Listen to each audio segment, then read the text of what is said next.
Assalamualaikum warahmatullahi wabarakatuh. Alhamdulillahirabbil alamin. Alhamdulillah nahmaduhu wa nasta'inuhu wa na'udzu billahi min shururi anfusina wa sayyiati a'malina may yahdihillahu fala mudilla lahu wa man yudlil fala hadiya lahu. Asyhadu an la ilaha illallah wahdahu la syarika lahu wa asyhadu anna Muhammadan 'abduhu wa rasuluh. Allahumma shalli 'ala sayyidina Muhammad wa 'ala ali sayyidina Muhammad wa tabi'in bi ihsan ila yaumiddin. Alhamdulillahirrahmanirrahim. Anak-anakku, siswa-siswi SMK Mampang Belum, mudah-mudahan kita senantiasa mendapat bimbingan Allah Subhanahu wa Ta'ala. Dalam mata pelajaran pendidikan agama Islam ini, pertemuan ke-12, marilah kita lanjutkan pelajaran kita. Mudah-mudahan kita selalu mendapat bimbingan Allah Subhanahu wa Ta'ala. Pada KD yang sama tentang menganalisis praktek ekonomi Islam, kita sekarang mempelajari tentang syirkah. Apa sih syirkah itu? Atau bisa disebut dengan kerjasama. Jenis-jenis syirkah. Yang pertama yaitu syirkah Inan adalah suatu bentuk ikatan yang berupa kesepakatan kerja sama antara dua orang atau pun lebih dalam kerja dan modal, baik dijalankan secara bersama-sama ataupun dengan membutuhkan salah satu peserta syirkah untuk menjalankannya. Dengan demikian, maka komponen penyusunan syirkah inan ini adalah eksistensi dua pihak yang bertransaksi. Yang kedua, objek transaksi yang meliputi modal dan juga jenis usaha ketika perjanjian pembagian keuntungan ataupun kerugian usaha. Dan keempat, orang yang menjalankan atau amil dan ketentuan upahnya. Jadi yang harus melibatkan dua orang atau lebih antara pemilik modal atau sama-sama memiliki modal dan bekerja bersama-sama, nanti upahnya dibagi berapa persen seperti itu. Yang kedua syirah amban, yaitu merupakan kerjasama usaha antara para pihak yang menyertakan kontribusi kerja tanpa kontribusi modal. Kontribusi kerja yang dimaksud dapat berupa kerja fisik dan juga kerja pikiran. Tidak ada syarat kesamaan profesi pada praktek syirkah amudan. Kemudian syirkah amudan memiliki rukun sebagai berikut. Yang pertama, keberadaan dua orang atau lebih yang berakad usaha dan pembagian kerja, kesepakatan pembagian keuntungan dan kerugian dari hasil kerja. Kemudian berikutnya syirkah wujuh. Syirkah wujuh merupakan kerjasama usaha antara dua belah pihak atau lebih yang masing-masing pihak memberikan kontribusi kerja. Disebut syirkah wujuh karena para pihak yang akan melakukan syirkah ini memiliki reputasi baik dan juga keahlian dalam berbisnis.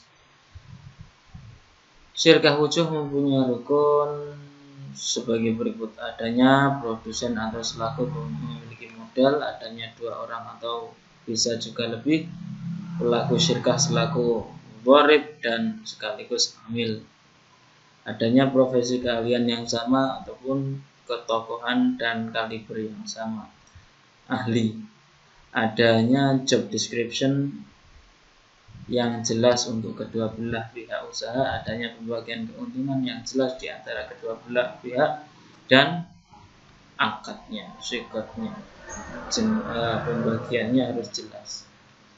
Kemudian syirkah mufawadah merupakan kerjasama antara dua orang atau lebih, setiap pihak memberikan suatu porsi dari keseluruhan dana dan juga berpartisipasi dalam kerja. Setiap pihak membagi keuntungan dan kerugian secara sama.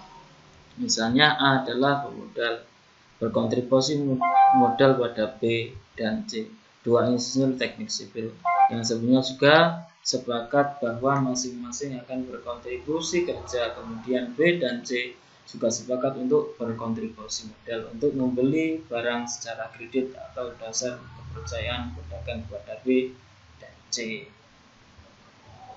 Secara garis besar ada 3 rukun syirkah dari 4 tadi. Yang pertama, kedua belah pihak yang akan berakad. Kemudian objek akad yang disebut juga ma'qud alaih, mencakup pekerjaan ataupun modal. Yang ketiga, akad atau bisa disebut juga dengan istilah syighot. Syarat-syarat sedekah terbagi menjadi 3, yaitu syarat lafadznya, syarat untuk menjadikan anggota perserikatan, ya berapa orang yang bekerja sama, kemudian syarat dari modal perkerjasamanya. Itulah tentang syirkah. Mari kita sedikit belajar tentang asuransi. Dalam bahasa Arab, asuransi dikenal dengan istilah at-tamin yang diambil dari kata amanah dan berarti memberikan perlindungan, ketenangan, rasa aman, bebas dari rasa takut. Asuransi konvensional dan syariah sama-sama memiliki dewan pengawas. Fungsi pengawas memanajemen, kemudian untuk mengawasi manajemennya, produk, investasi, dana, kemudian tolong menolongnya atau takafuli, kemudian investasi dana berdasarkan syarat dengan sistem bagi hasil atau bisa disebut mudharabah, saudaranya syirkah tadi. Dana yang terkumpul dari nasabah merupakan milik peserta. Perusahaan hanya sebagai pemegang amanah untuk mengelolanya dari rekening ke tabarruk. Seluruh peserta yang sejak awal sudah diikhlaskan atau sudah bersepakatan bahwa dana tersebut dibuat untuk akad tolong menolong, untuk bekerja sama. Jadi fungsinya asuransi dari iuran mana yang membutuhkan, kemudian dana itu juga dialokasikan untuk kerjasama yang lain agar dananya terus mengembang. Akad asuransi syariah adalah berfungsi tabarruk. Sumbangan yang diberikan tidak boleh ditarik kembali. Jadi ada jangka waktunya, selama sekian bulan atau sekian tahun uang yang diberikan kepada pihak asuransi tadi tidak boleh diambil. Akad asuransi ini bukan akad mulzim atau perjanjian yang wajib dilaksanakan bagi kedua belah pihak, karena pihak anggota ketika memberikan sumbangan tidak bertujuan untuk mendapat imbalan, dan kalau ada imbalan sesungguhnya imbalan tersebut didapat melalui izin yang diberikan oleh jamaah.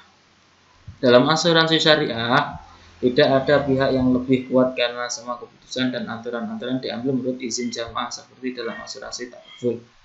Kemudian keempat, akad asuransi syariah bersih dan dari horor dan riba. Asuransi syariah bernuansa kekeluargaan yang kental. Catatan, asuransi syariah harus dibangun atas dasar ta'awun, tolong-menolong, kerjasama. Investasi keuangan syariah tidak bersifat muawadah, tetapi tabarruk atau mudharabah, kerjasama. Sumbangan atau tabarruk tadi sama dengan hibah. Oleh karena itu haram hukumnya ditarik kembali kalau terjadi peristiwa, maka diselesaikan menurut syariat. Setiap anggota yang menyetorkan uang menurut jumlah yang telah ditentukan harus disertai dengan niat membantu demi menegakkan prinsip ukhuwah. Tidak dibenarkan seorang menyetorkan sejumlah kecil uangnya dengan tujuan supaya ia mendapat imbalan. Jadi tidak diperbolehkan. Tidak diperbolehkan seperti itu. Dan apabila uang itu akan dikembalikan maka harus dijalankan menurut aturan syar'i. Jadi harus ada syighotnya tadi, harus jelas. Terima kasih. Itu saja singkat yang bisa kami sampaikan. Besok mari kita kembangkan bersama-sama. Subhanakallahumma wa bihamdika asyhadu an la ilaha illa anta astaghfiruka wa atubu ilaik. Wallahu muwaffiq ila aqwamit thoriq. Assalamualaikum warahmatullahi wabarakatuh.